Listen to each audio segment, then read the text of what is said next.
Chapter 24 of the Dao De Jing.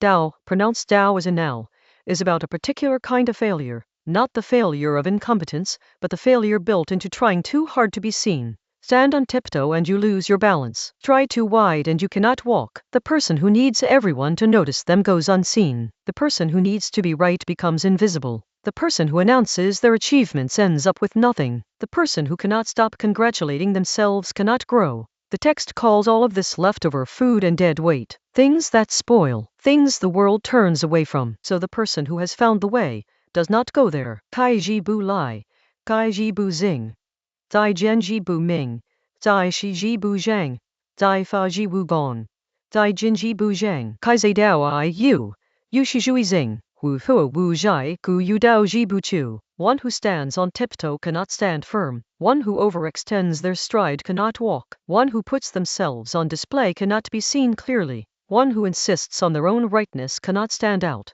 One who boasts of their achievements earns no credit. One who cannot stop promoting themselves cannot endure. In the way of things, these are called leftover food, useless cargo. All things perhaps despise them, so the one who embodies the Tao does not dwell in them. The opening images work on the body before they reach the mind. Standing on tiptoe, you know immediately what that costs. You can hold it for a moment, but the tension is unsustainable. The moment you relax, you drop. The same with overstriding. It looks like speed, but it pitches you forward. You are running ahead of your own weight. The chapter then moves from physical posture to social behavior. Jiàn, literally, self-showing. The person who performs themselves, who engineers every room so that their qualities are visible, who cannot enter a situation without also entering it as a demonstration of who they are. The paradox Laozi points at is that this performance blocks the very thing it seeks. Real clarity, míng, is what others see in you when you are not managing what they see. Zhāng,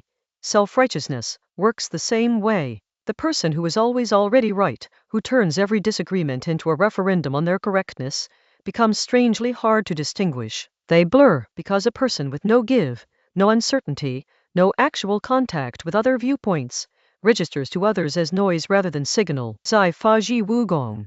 To boast is to consume your own result. The achievement was real. The announcement hollows it. This is not a moral complaint.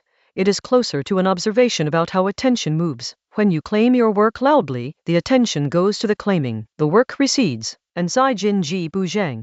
The one who is perpetually self-congratulating cannot grow, cannot last. Growth requires some gap between where you are and where you might be. A person sealed inside their own greatness has no such gap. Then the sharp line. In terms of the Tao, these things are yu shi zhuì xíng.